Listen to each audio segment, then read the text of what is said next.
Welcome to the Lightforge. This is ADWCTA. This is Merps, and we are actually live. This is crazy. Not pre-recorded for the first time in 3 weeks. Don't worry, if you miss pre-recorded ADWCTA and Merps, next week will be pre-recorded. I know. Next week, now that ADWCTA has taken his vacation, I'm taking my vacation, so I will not be available next week, and we have a nice educational Lightforge available. I really like the one because we recorded that one like earlier this morning before this, and that one's good. I like it. Yeah, it should be a good time. But for this week, we're here and we're going to we're just gonna wing it. There's no do-overs here for these live Lightforges. So what are we talking about today? We are talking today about future metas. This is like kind of your topic, kind of my topic. We kind of compromised on something, just to be, because okay, so what we want to really talk about, this is that weird in between time, right? Like the OG meta is very settled. It's pretty much done, right? Like we've been in it for literally 2 months now, and this is going to be a short period of time before. So okay, assuming here's Blizzard's schedule. Let me come out with like the overview. Normally Blizzard releases, like if you remember Nax came out starting the third week of July, and they usually release expansions in that time frame where they start the release of the wings at a time so that the ending will be the same as their normal like cycle schedule. So like early to mid December, and then end of April / the first week of May, and then the last week or second to last week of August. And so if this is an adventure, it's probably going to come out like in the third week of July again, just like Nax, which means they're probably going to announce it 2 weeks before then. So I expect we'll have like actual news about this expansion in like 2 weeks. So as far as the Lightforge is concerned, so first of all, something to get excited about if you're getting a little stale with the meta. But also it means we have this very short period of time where we kind of finished talking about the old gods meta, right? Like we were predicting it, and then we were analyzing it, and then we kind of ranked all the classes, and it hasn't changed. It is what it is. And I mean, okay, we'll get a mini topic in before we start talking about variants, but a lot of the things we're going to cover for like the next couple of weeks is like things we want like to see in the arena, and like really core mechanics to be in like a teaching mode before we get on the hype train again for the next expansion. But first, how excited are you about the OG meta? I think we've gone through this. This is not the most thrilling meta we've ever been a part of, right? It's certainly different, but different isn't necessarily good. I think a lot of people are sort of just saying, well, look, this is a really slow meta, but not just slow, because it could be slow and interesting. This is sort of slow and very minion based, right? Like yes, slow and very on the board minion based, like play something, wait a turn, do something. Exactly. The lack of initiative means that there's less sort of excitement in your turns, and it's really just play stuff, and hopefully that is good enough. Mm-hmm. So it definitely is not the most exciting meta, which is sort of why we want to talk about future metas, and also how sort of, we can change our current attitude, which I think a lot of people share with us, into something more exciting. Yeah. So this is the setup, right? Like I like to look at OG meta as the setup for much bigger things. I don't know if this is like actually, I may be just like repeating a hoax or whatever, but I think there's some leak somewhere where the next expansion is going to be like a spin-off of the old gods. Like it's still like old gods themed, but it's going to like have like different sets of like cards or whatever, but it's still like the actual theme is similar. I think there was a big post about it on Reddit at some point, but maybe not. I don't want to go too far in that because I was off on vacation in Mongolia and in China, and so I was just like checking in periodically on Reddit to like see it. That's interesting. Yeah, I'm wondering what they would do for that. But I think, Like, there's not going to be any more Cthulhu cards. Yeah, I'm looking at Twitch chat right now. yeah. Like Shane Destroyer says, there's no more Cthulhu cards, but it may be like themed with a similar kind of corruption theme. Yeah, definitely. I mean, they've established that there is no more Cthulhu cards. But as for the themes itself, and I think with this new expansion, we have to have a new mechanic in some way. It's been way too long since they've introduced an actual true mechanic, right? Inspire, I think, was like the last like true mechanic that they introduced. So I'm looking forward to getting another one of those. Yeah, yeah. So before we leave the kind of the old gods meta, let's talk about. I think this is a topic that you were talking about earlier, which is that there's a variance in the value. Like, you were making a point about the high value cards. Not that those cards are necessarily in the old gods expansion itself, but that because of all these expansions coming out of the dilution of the card pool, like hexes and like I don't know, even like North Sea Krakens, they're flame strikes, they're getting really valuable. Yeah. So here's the thing. When I was playing with Ratsman recently, he's sort of been touting this idea for a long time, where he just says, "Look, we all know that Kraken is a really good card, but if you look at a card like Kraken now, and these like really value oriented late game cards, Kraken is a good example. It doesn't have to be like late game, but Hex is something like like what we're talking about. These super value cards. He's like, these sort of impact the game even more than they did before, because of the dilution, because of the fact that they are so powerful, that he doesn't like the fact that these cards, which are good, and look, you're gonna have good cards and bad card, they're the value that they hold is even more so now in this meta than before.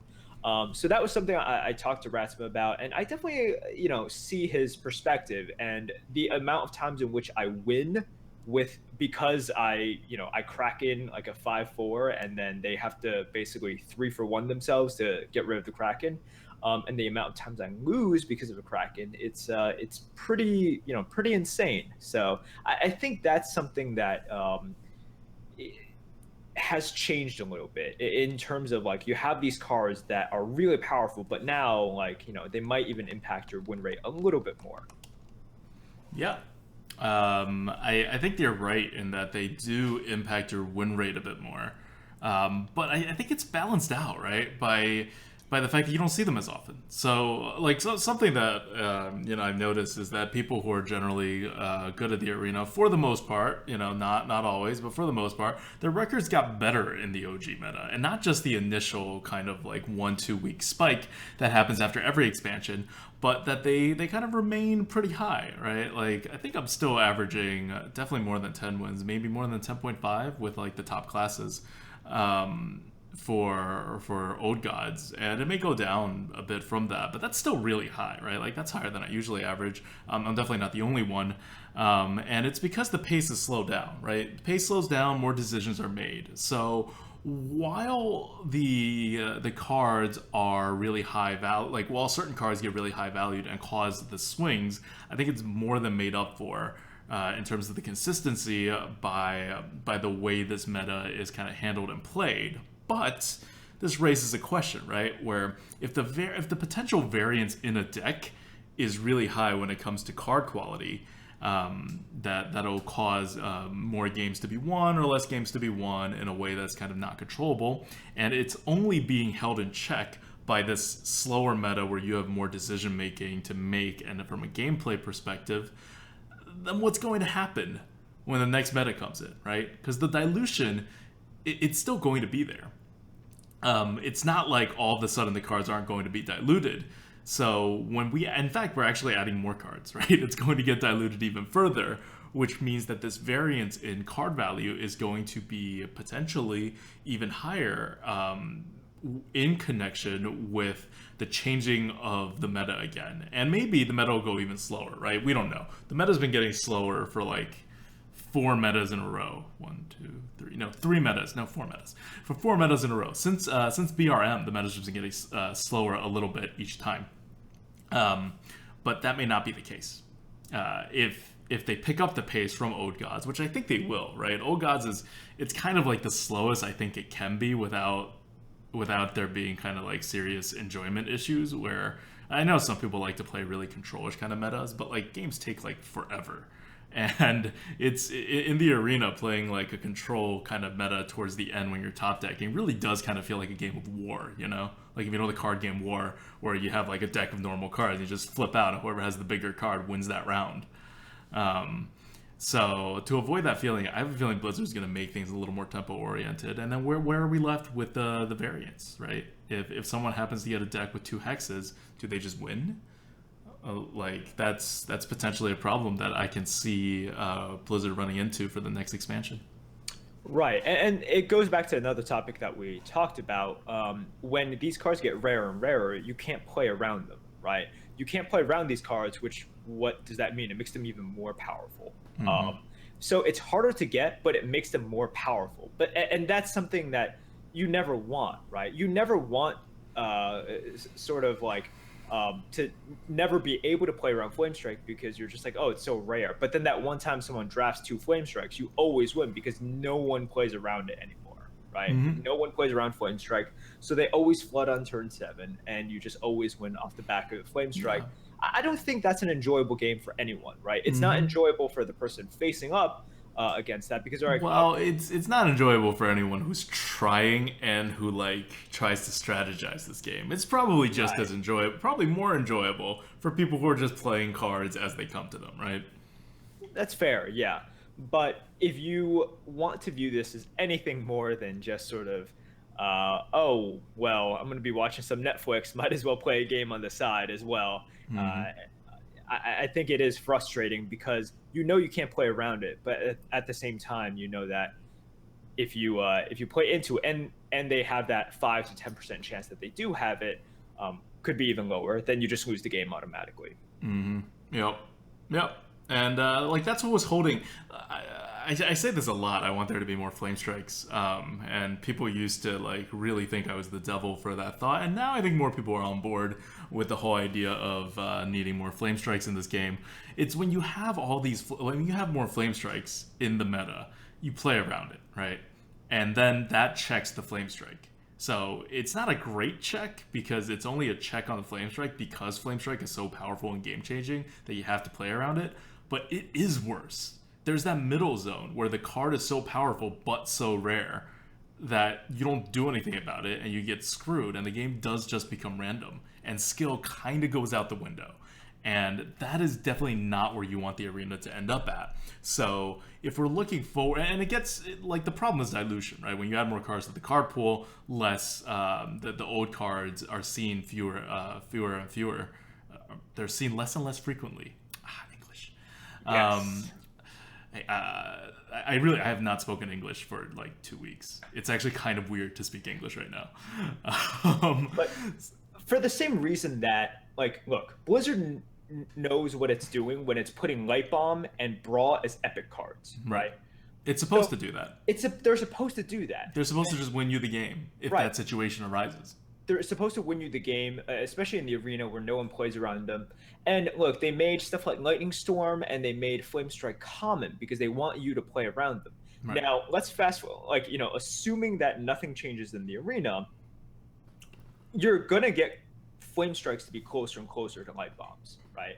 And the closer that sort of relationship becomes, just the worse arena gets in general. Yeah. So, like, people think like, oh, I'll see less Flame Strikes. Yeah, you'll see less flame strikes, but each flame strike you see will screw you over so much more if you're playing correctly. And so if you're a good player, you don't really care as much about seeing more flame strikes as you care about just not getting screwed over.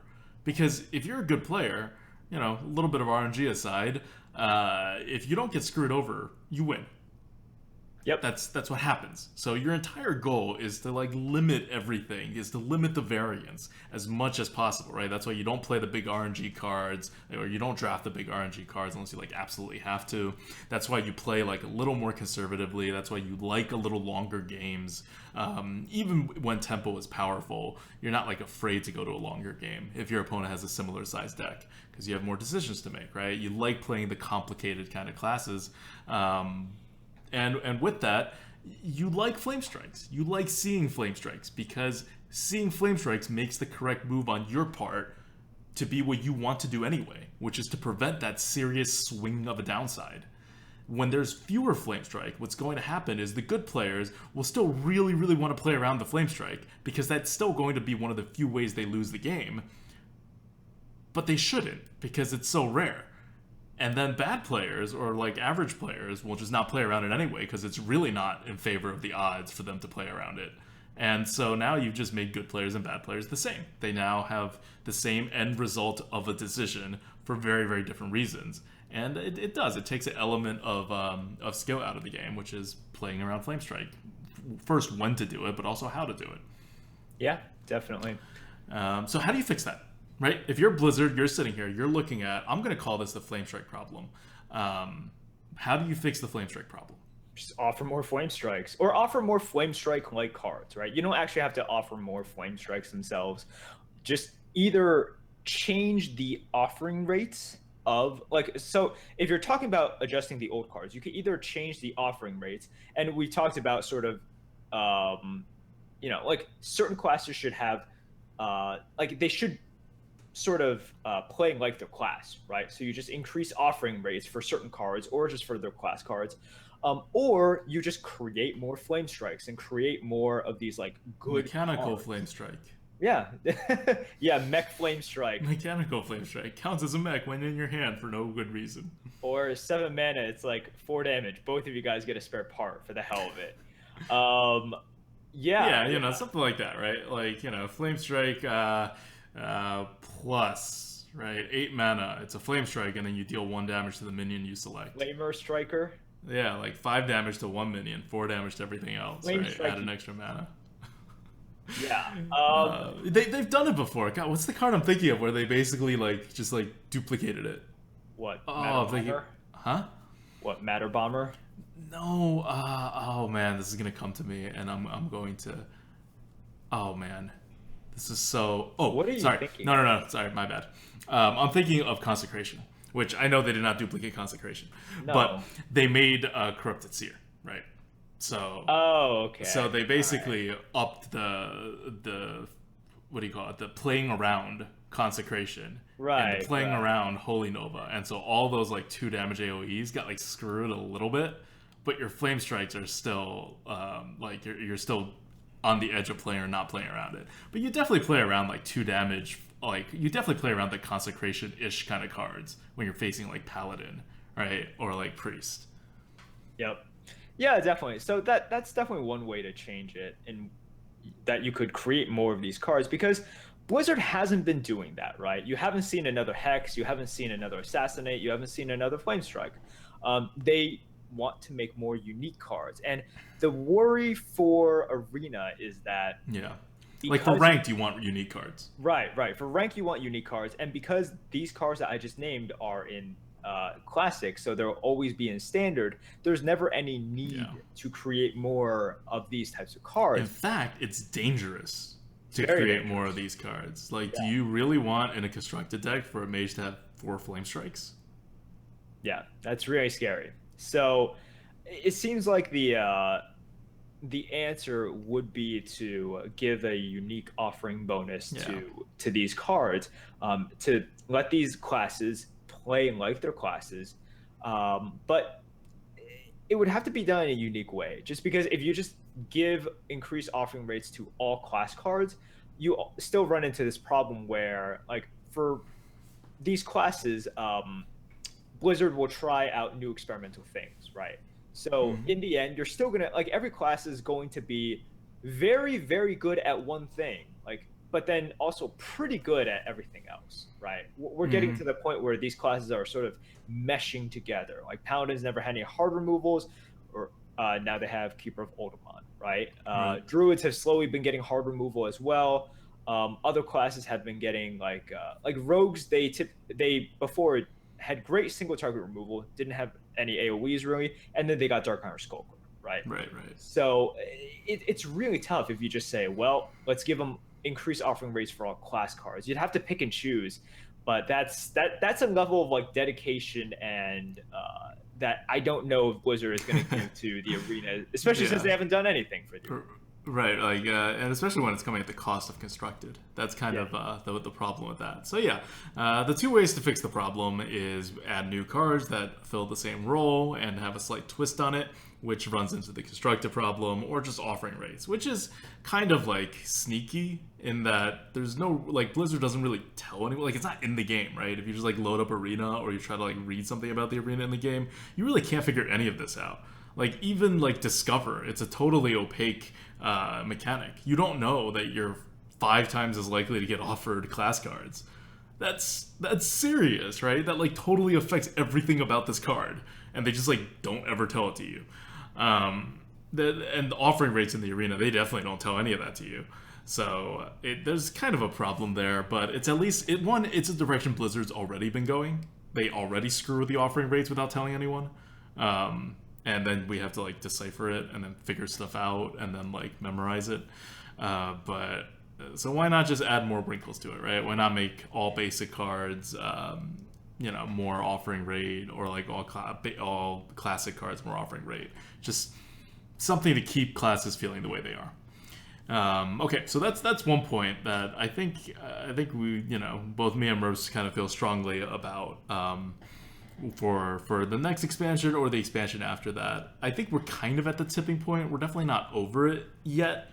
I personally rarely play around Flamestrike anymore unless I can without sacrificing anything. Like, when I'm going to turn 7, my first thought is, can I play around the Flamestrike? And if the answer is, yeah, sure, then I do it. And if the answer is, no, you'll sacrifice tempo or whatever, I generally just don't. There's no reads on my part anymore. I'm not like, oh, is he setting up a Flamestrike or whatever? He's not gonna have it. You're averaging like 0.8 Flamestrikes offered per deck right now. It's only gonna get lower, and even if you have it in your deck, to have it on turn 7, it's only like less than half the time.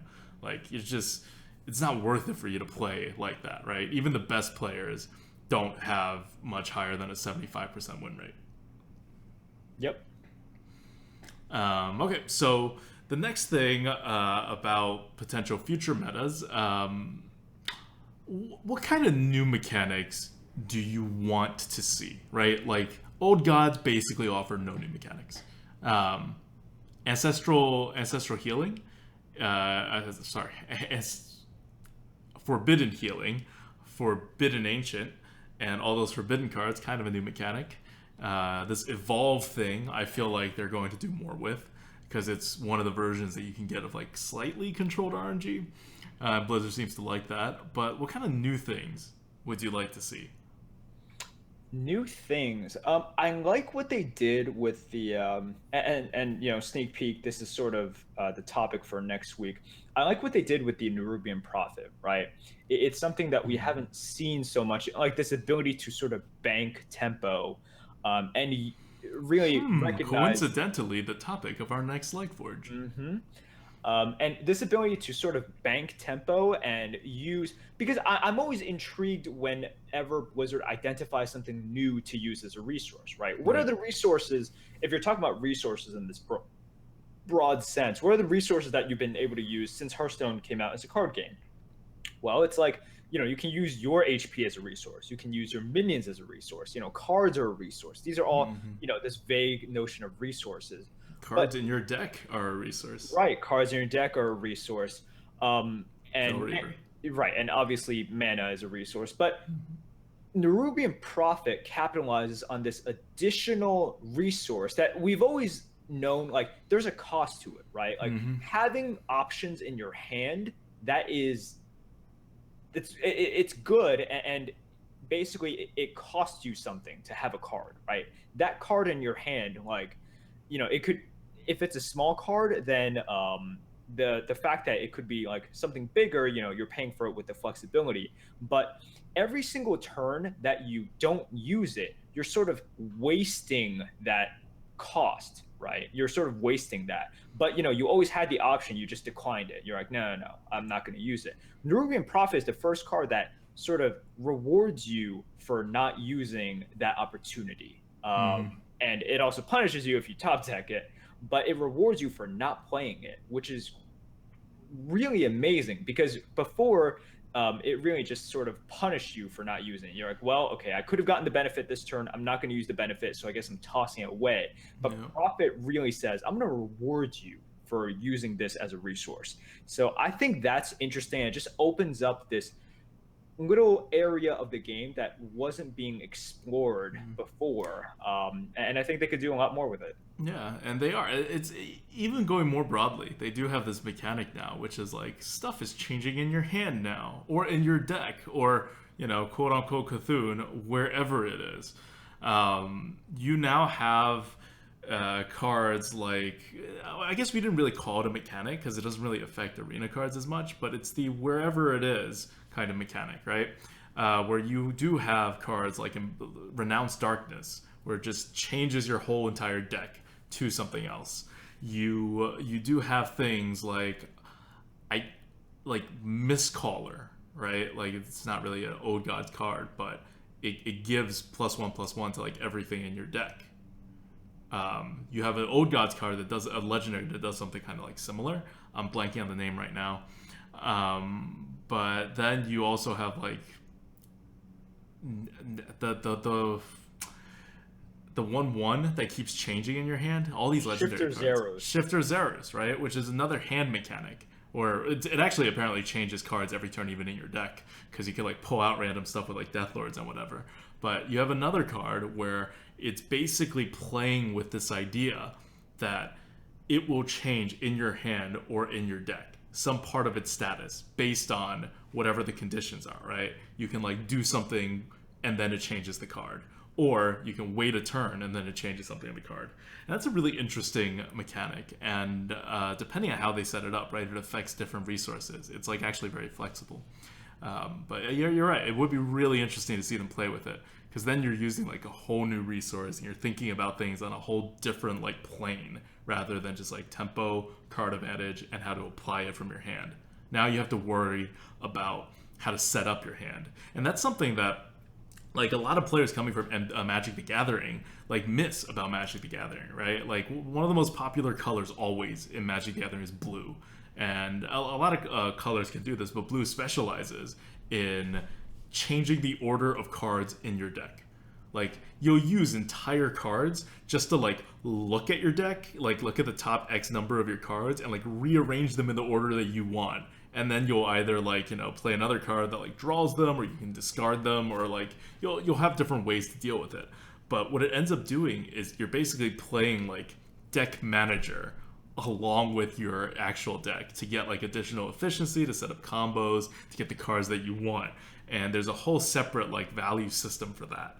And this doesn't exist in Hearthstone, but the more cards in your hand in Hearthstone that does stuff like that, the more you can start playing, like, if not deck manager, like hand manager, which you don't really do in the arena right now, right? You just kind of plan out your next couple of turns mana efficiency wise, and that's it, right? You maybe think about, what I can possibly draw, but you're not playing the cards themselves. Yeah, so like, one of the cards that I think would sort of fit like both of these descriptions, like a well-statted card, or a card that has a very good sort of benefit, right? But when you play it, you sort of like you lock out another card in your hand, right?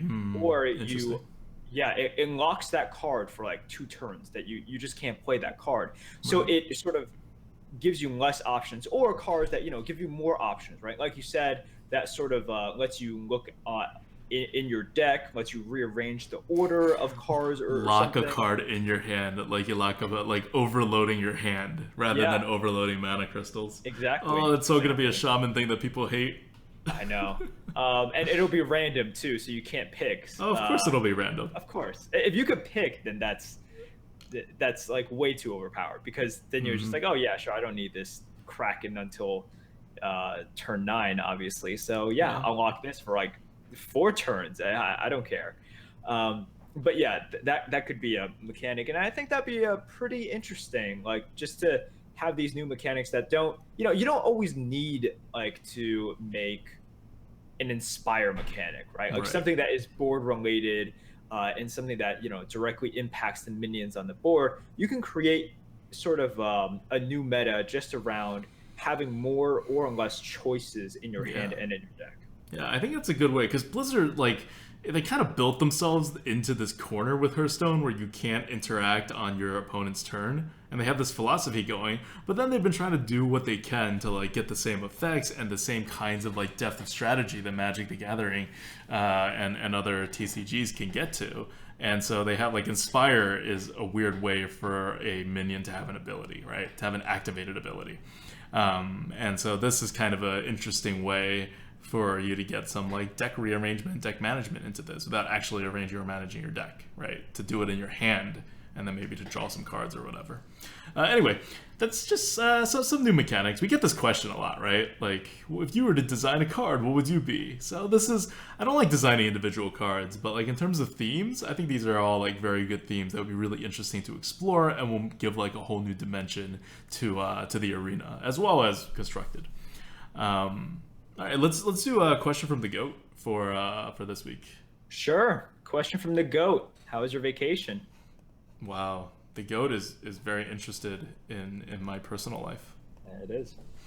My vacation, like, I just got back yesterday, and I'm still like pretty heavily jet lagged, I think. That's why I'm like fighting it. I'm doing this, and I'm like trying to stay awake right now. But my vacation was good. I spent 2 weeks, half the time in Beijing, half the time in Mongolia. Went to the grasslands, ate a lot of sheep. I had sheep for 6 days in a row, which is pretty insane. And yes, the sheep from the actual grasslands are like way better than the sheep in the city, and the sheep in the city are like way better than the sheep here in New York. How many parasites do you have now? I probably a lot. And, don't report me to the federal government, but definitely under the threat of perjury, they were asking, like, have you touched livestock when you were, like, have you been around livestock on your trip? And I'm like, no. And in my mind, I'm like, maybe. It's like, what's your definition of livestock, dude? I don't know. I'm getting on this plane.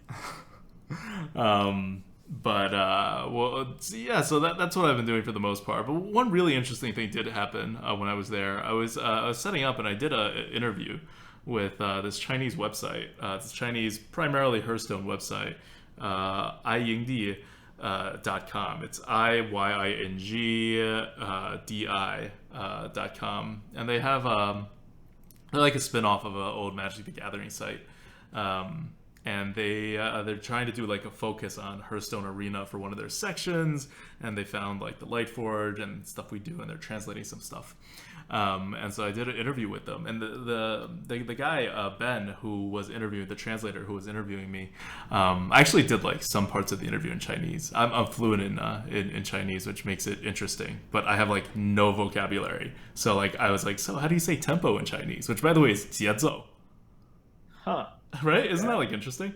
Because that really is, I think, like melody, right? Or like, actually, maybe that is just tempo in Chinese. Yeah. But I don't know. It's just a word I've never associated in that manner. Anyway, Chinese aside, what was really interesting is that they were saying that not everyone maybe, but like the prevailing feeling in China, and if you guys don't know, if China has more than half of the world's Hearthstone players, I think. I don't know about Arena, but just in general, like accounts wise, and they're run by like a totally like different like internal Chinese company like NetEase that like has licensed it from like Blizzard to distribute or whatever. So they do like things very differently than Blizzard. Well, of course, all the updates and whatever come from Blizzard, so they can't like make cards. But anyway, so the prevailing feeling in China is that the Chinese meta, and you guys will laugh when you hear this.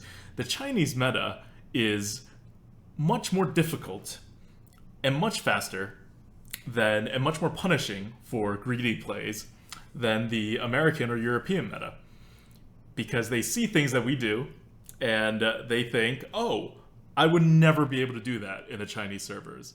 Because if I were to try to do that, I would instantly be overrun and punished. Like, how do your opponents miss drops? How do your opponents not punish you for these greedy plays? And I thought it was really interesting, because that's literally what, like, we hear all the time from people on EU, right? Like, oh man, this is such an NA meta. Like, you can't do that in EU. In EU, this will totally not work. And then we talk to people who play on both. We don't. We only play on the North American servers. And they're all like, yeah, it's kind of the same, right? Like, EU and NA is kind of the same. The Asia server, probably because it's like a bit smaller and a bit like more idiosyncratic, has some like weird stuff and like weird like drafting choices. But generally it's very similar. But it seems like the general prevailing opinion in China is that their general population of arena players is more skilled, and they draft more aggressive than we do. I've definitely seen that. People on the Asia servers and the Chinese server, what happens is there's some leakage going on when when you play at around 4 or 5 a.m., right? You basically see people from Asia coming here. And yeah, the Asian servers, it definitely feels as if they sort of go for broke more often. They have more all-in cards. They have more synergy cards as well. I definitely see a lot more stuff like Enhancer Mechanos, right? And that was one card in which I think I saw 4 games in a row while facing players from the Asia server. I was like, damn, you guys really like your Enhancer Mechanos. But that difference, I don't think it sort of it's that important at the end of the day. When I talk with people who play on both or like all servers, NA, EU, Asia, and they basically say, yeah, I mean, maybe it's in the back of my mind, but I don't draft around that, right? Right. And I think it's interesting. It's interesting to see how well our drafting style would work on the supposedly different Chinese servers. But I thought that was like a really interesting point. On one hand, in that, you know, it's probably actually somewhat different, right? You like isolate 2 bodies of people, you're not going to get the same result. Because it's all meta dependent. So it just depends on whichever prevailing philosophy gets adopted by the masses, and then whichever one that counters that will be like the best thing to do. This isn't it's arena, right? You're facing against the masses much more often than you're facing against like particular top players. So you're always incentivized to do things that like beat up on like lesser players. And so when the pool of players do things differently, the meta is different, and then you just, you know, things are a bit different. So it's interesting that there is that perceived notion of actual difference, which may or may not be true. I have no idea. I have never played on the Chinese servers, but it's also interesting that like every other region's players that we've talked to, like everyone thinks they're the best, and that their servers are harder than everyone else's servers. I mean, it's always, that's just human nature, right? It's just like the generational gap. Like every generation is like, oh, we had it so much tougher than you guys, and that's. But they didn't have the internet, and hills went up both ways back then. Okay. That's true, and it was I have it on always snowing. very good authority. It was always snowing. Always snowing. They never saw the sunlight either. It was a pretty tough time.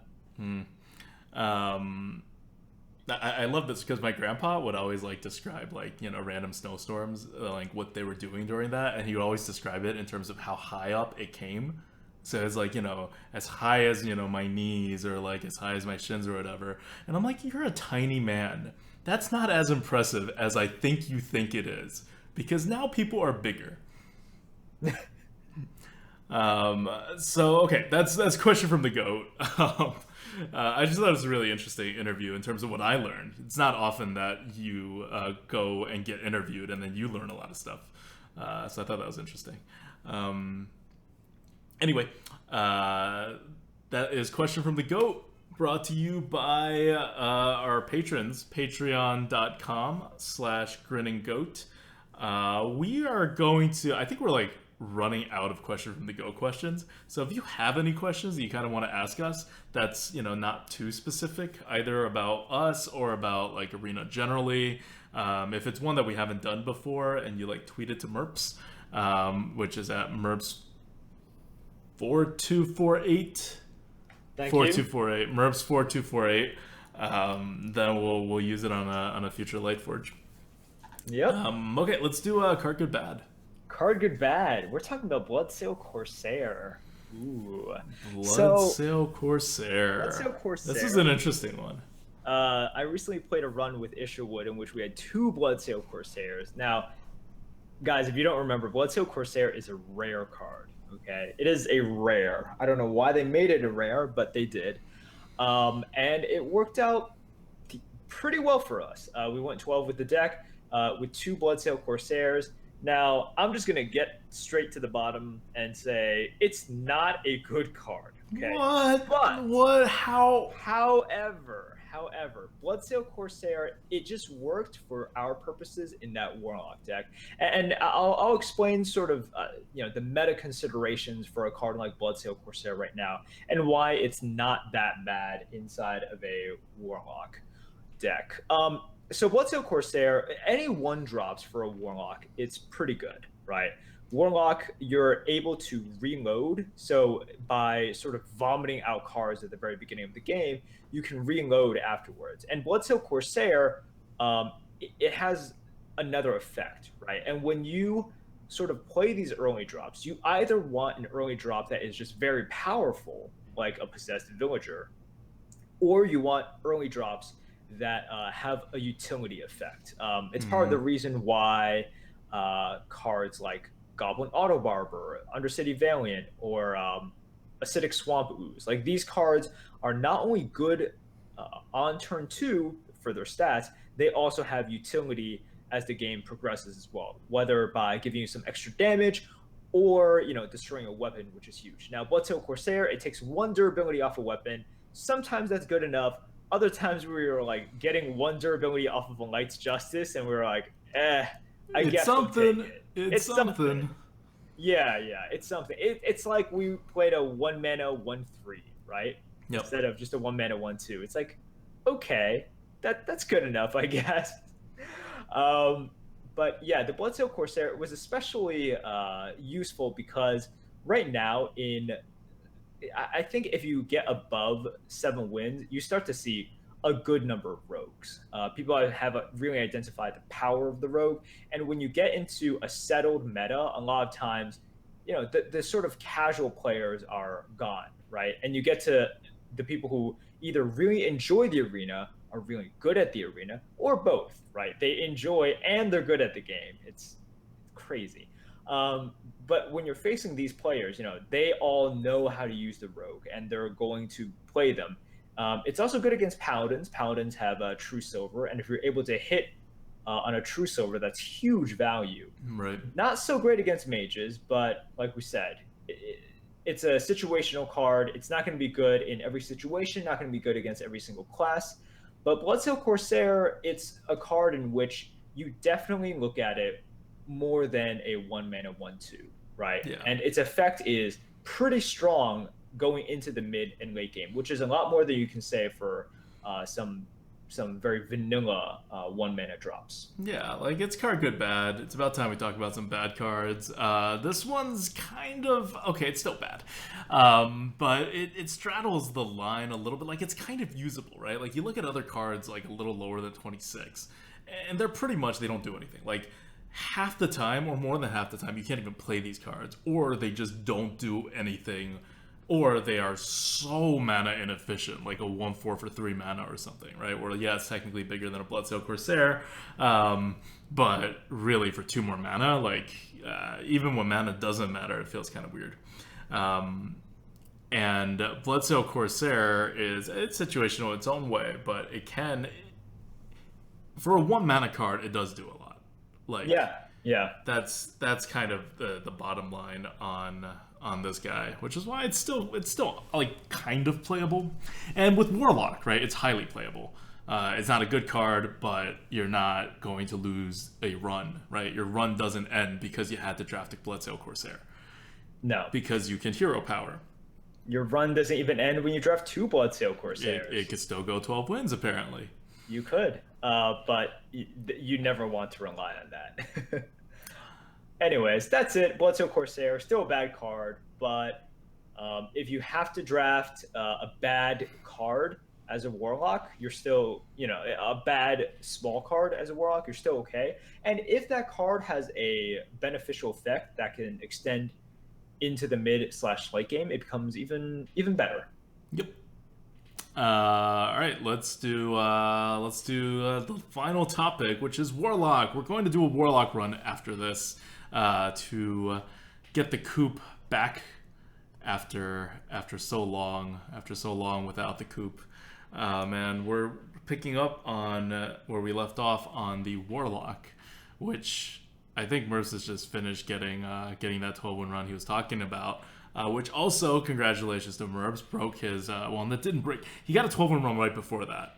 And then he got this one with Isher. And that's 2 12-win runs back-to-back to break his little I've been getting slump. 12-win runs. It's just off stream. So, oh, okay. Uh-huh. So it didn't happen. When I was in Mongolia, I got like 6 12-win runs in a row. I got like, 120 for 10. But it was all off stream. Yeah, it was all off stream. All off stream. It was in like a totally different meta, right? The Mongolian meta. It's not the same. Where everyone DCs because everyone's a sheep. It's basically okay. So Warlock in this meta. How is it? We talked about this a bit like 3 weeks ago. I think it's quite good. If you ask different streamers, there's going to be some differences, but I think most people think of Warlock as it's basically second tier, right? Like not that far below the top classes. So for us, we think that Mage and Rogue are very close, and they're sort of in their own little category. And then you sort of have, your Paladin and maybe Shamans like right there along with it now. And then right below that, I think Warlock is pretty strong, and I think the gap between like the Paladin and Shaman and Warlock is very close, Yeah. So, I mean, you have streamers like Ratsman Isherwood who are very good at the arena, and they place Warlock like really high, right? High, yeah. Ratsman has it like at 3, Isherwood has it at like 4, I think. Yeah. Like that's really high. Warlock doesn't even have a hero power ping or anything like that. And there's an argument to be made for that, which would have been crazy talk, like basically until this meta. It makes sense. I mean, if you're playing in a slower meta, like what is the counter to a very slow meta? It's speed, right? Right. But it's speed at a cost. Like if you're another class and you want to speed up, but they are able to just taunt up and then you're screwed. Yeah, you're pretty screwed. Like they play the Senjin and then they play the Cyclotron and then they play the Bog Creeper 2 turns after that. And then another Bog Creeper and then another Bog. You're dead. Yeah, you're just dead. So you want to go fast, but you're unable to reload typically. With Warlock, you're able to go fast and you can reload, and you have these crazy tempo cards still in like Power Overwhelming and Shadow Flame, right? So you still have all of these cards. You have clears. In terms of a class with board clears, Warlock still have quite a few of those. Yep. You have some good small removals as well. You have ways to flood the board yourself. So Warlock it's just at a good spot in the meta right now with some very powerful cards. That sounds about right. And like the interesting part about the Warlock, like besides the whole you can draft for a fast deck and then not give up the card advantage game, which is very useful in this meta. I like that. Like a lot of my 12-win runs with Warlock, they don't seem like they're good decks. Like if you curve out and you have an okay deck, I think Warlock is the only class in which you can kind of look at it and be like, look, I'm not saying this is going to go 12 wins, but I'm not surprised if it does. Like, very few class cards, not a lot of removals, not a lot of like high quality game changing cards, just like a solid curve or even a not terribly solid curve, and then you get lucky with your curve, either or. and just have like medium to high value cards to fill up everything. Like, there's no way you can look at it and say it's a good deck, but it has 12 win potential because of that hero power. And no other class has that amount of, I guess, draft independence, right? Like, you're still kind of dependent to actually get the curve, but which class isn't? So in terms of not relying on the draft to be able to do okay, I think Warlock is definitely up there. Like, you'll have other classes like Rogue, right, which you don't need 2-drops, and that's a huge burden off your chest, right? Or Mage, in which if you get good cards, you don't even need drops. But the Warlock has a different type of flexibility, where if you get the curve, which is not terribly difficult, then you don't need good cards. Or you don't need a lot of good cards. You can have like a much worse deck than other 12-win decks and still get there. So that's always a good feeling. Yep. All right. So I think that's it for us this week. We're off to do our Warlock run and hopefully succeed with one of these decks that doesn't look very good. Yeah, follow up on our last coup, which was a Hunter and 112. All right, so until next week, tune in next week. That's a really good one. This is ADWCTA. This is Merps. See you guys.